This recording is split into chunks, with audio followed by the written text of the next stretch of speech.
மலையாள சின்னத்திரையில் கடந்த 20 ஆண்டுகளுக்கு மேலாக நடித்து வருபவர் ரேகா ரத்தீஷ். கேரளாவைச் சேர்ந்த ரேகாவுக்கு கலை என்பது ரத்தத்திலேயே ஊறிய ஒன்று. இவரது தந்தை ரத்தீஷ் ஒரு புகழ்பெற்ற டப்பிங் கலைஞர், தாய் ராதா தேவி ஒரு நடிகை. கேரளாவை பூர்வீகமாக கொண்டவர் என்றாலும் ரேகா வளர்ந்தது எல்லாம் சென்னையில். நடிப்புத்துறைக்கு ரேகா வந்தது ஒரு தற்செயலான நிகழ்வு அல்ல. தனது 4 வயதிலேயே உன்னை நான் சந்தித்தேன் என்ற தமிழ் திரைப்படத்தில் நடிகை ரேவதியின் சிறுவயது கதாபாத்திரத்தில் நடித்தார். அதன் தொடர்ச்சியாக தனது 14வது வயதில் மலையாள சின்னத்திரையில் காலடி எடுத்து வைத்தார். அங்கிருந்து தொடங்கிய அவரது பயணம் பரஸ்பரம் என்ற சீரியலில் அவர் நடித்த பத்மாவதி என்ற கதாபாத்திரம் மூலம் கேரளா மட்டுமல்லாது தென்னிந்தியா முழுவதும் அவருக்கு மிகப்பெரிய புகழை பெற்று தந்தது. நடிகை ரேகா ரத்தீஷின் இன்ஸ்டாகிராமில் 5.5 லட்சத்திற்கும் மேற்பட்ட ஃபாலோயர்ஸ் உள்ளனர். அவரின் பக்கத்தை பார்த்தாலே அவர் ஒரு பிஸியான நடிகை என்பதை தாண்டி ரொம்பவே யதார்த்தமான மனிதர் என்பது புரியும். ஷூட்டிங் ஸ்பாட்டில் சக நடிகர்களுடன் சேர்ந்து அடிக்கும் ஜாலியான லூட்டிகள், அவரை பிரபலமாக்கிய பழைய சீரியல்களின் காட்சிகள், வாங்கிய விருதுகள் போன்றவற்றை பெருமையுடன் பகிர்ந்து வருகிறார். அதோடு ஆன்லைன் புடவை விற்பனையை தொடங்கிய ரேகா தற்போது ஒரு தொழிலதிபராகவும் அவதாரம் எடுத்திருக்கிறார். தனது பிசினஸுக்காக காஞ்சிபுரத்திற்கே நேரில் சென்று புடவைகளை தேர்வு செய்வது, அந்த புடவைகளை அவரே உடுத்தி மாடலிங் செய்து அவற்றை இன்ஸ்டாகிராமில் பதிவிட்டு வருகிறார். ரேகாவின் திரை வாழ்க்கை பிரகாசமாக இருந்தாலும் அவரின் தனிப்பட்ட வாழ்க்கை இருளால் சூழப்பட்டிருந்தது. 15 ஆண்டுகளில் 4 திருமணம் செய்திருக்கிறார். அவை அனைத்தும் பிரிவில் முடிந்திருக்கின்றன. இதில் 2வது கணவர் நிர்மல் பிரகாஷ் என்பவரின் மரணம் ரேகாவின் வாழ்க்கையில் பேரிடியாக அமைந்தது. தற்போது தனது 14 வயது மகனான அயன் என்பவருடன் திருவனந்தபுரத்தில் ஒரு சிங்கிள் மதராக வசித்து வருகிறார். பிரபலம் என்றாலே பிராபலத்தையும் சேர்த்தே சந்திக்க வேண்டியுள்ளதால் ரேகாவும் ஏராளமான சர்ச்சைகளில் சிக்கியிருக்கிறார்.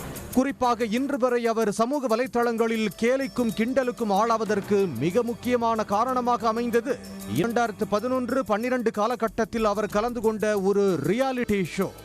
தனியார் தொலைக்காட்சியில் ஒளிபரப்பான குடும்ப பிரச்சனைகளை தீர்க்கும் அந்த நிகழ்ச்சியில் கமல் ராய் என்ற திருமணமான நபருடன் ரேகா உறவில் இருந்ததாக கூறி அவரது மனைவியும் தாயாரும் ரேகாவை குற்றம் சாட்டினர்.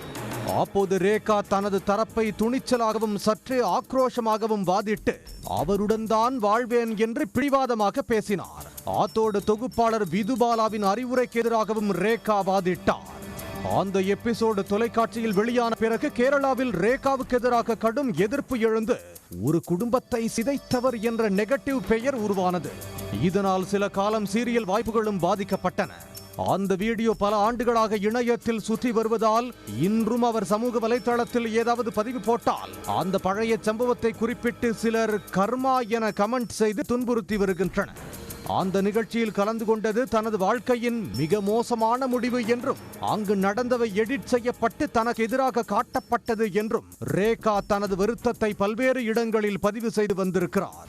இந்த சூழலில் ரேகா 2024ஆம் ஆண்டு ஏப்ரல் மாதம் புது கார் ஒன்றை வாங்கியிருந்தார். அந்த மகிழ்ச்சியை தங்கள் குடும்பத்திற்கு வந்த புதிய உறுப்பினர் என்ற கேப்ஷனோடு சமூக வலைதளத்தில் பகிர்ந்திருக்கிறார். சமூக வலைதளங்களில் உள்ள சில கிசுகிசு யூடியூப் சேனல்கள் அந்த கேப்ஷனை இரட்டை அர்த்தத்துடன் கிளிக் பைட் தலைப்பாக பயன்படுத்தி இருக்கிறார்கள். ரேகாவோடு நடித்து வந்த ஒரு ஆண் நடிகரின் போட்டோவை சேர்த்து தங்கள் குடும்பத்திற்கு வந்த புதிய உறுப்பினர் என்ற கேப்ஷனோடு சமூக வலைதளத்தில் பகிர்ந்திருக்கிறார்கள். இதை பார்த்த நெட்டிசன்கள் ரேகா 5வது முறை திருமணம் செய்து கொள்ளப் போகிறார் என்றும் அவர் கர்ப்பமாக இருக்கிறார் என்றும் தரம் தாழ்ந்த கமெண்ட்டுகளை பதிவிட்டு விமர்சித்திருக்கிறார்கள். நாளாக இந்த தரம் தாழ்ந்த விமர்சனம் இணையத்தில் அதிகரித்து வந்திருக்கிறது. ஆரம்பத்தில் நடிகை ரேகா அதை பெரிதாக கண்டுகொள்ளவில்லை என்றாலும் ஒரு கட்டத்துக்கு மேல் அந்த சைபர் புல்லிங் எல்லை மீறி சென்றிருக்கிறது. இதனால் அவர் மிகுந்த மன உளைச்சலுக்கு ஆளாகி இருக்கிறார். இணைய வழி துன்புறுத்தலால் பாதிக்கப்பட்ட நடிகை ரேகா தனது இன்ஸ்டாகிராம் பக்கத்தில் தற்போது அழுது கொண்டே ஒரு வீடியோவை வெளியிட்டிருந்தார். கடந்த 8 மாதங்களாக எனக்கு வேலை இல்லை, ஒரு புறம் பொருளாதார நெருக்கடி, மறுபுறம் இந்த இழிவான விமர்சனங்கள், ஒரு மனிதரால் எவ்வளவுதான் தாங்க முடியும் என கதறிய அவர் கேரள முதல்வர் பினராயி விஜயனுக்கு ஒரு உருக்கமான வேண்டுகோள் விடுத்தார். பெண்களையும் கலைஞர்களையும் அவதூறு செய்யும் யூடியூப் சேனல்கள் மீது அரசு கடும் நடவடிக்கை எடுக்க வேண்டும் என்றும் தன்னை நிம்மதியாக வாழ அனுமதிக்க வேண்டும் என்றும் கோரிக்கை வைத்திருந்தார். நடிகை ரேகா ரத்தீஷ் அழுது கொண்டே வெளியிட்ட அந்த உருக்கமான வீடியோ மலையாள திரையுலகினர் மற்றும் ரசிகர்கள் மத்தியில் மிகப்பெரிய அதிர்வலையை ஏற்படுத்தியிருக்கிறது. அவருக்கு ஆதரவாக பல முன்னணி திரை பிரபலங்கள் தங்களது கருத்துக்களை பதிவு செய்துள்ளனர். பெண்களின் தனிப்பட்ட வாழ்க்கையை வைத்து பணம் சம்பாதிக்கும் யூடியூப் சேனல்களை முடக்க வேண்டும் என்றும், பெண்களை இணைய வழியில் துன்புறுத்துபவர்கள் மீது ஜாமீனில் வெளியே வர முடியாத சட்டப்பிரிவுகளின் கீழ் நடவடிக்கை எடுக்க வேண்டும் எனவும் சமூக ஆர்வலர்களும் வலியுறுத்தி வருகின்றனர்.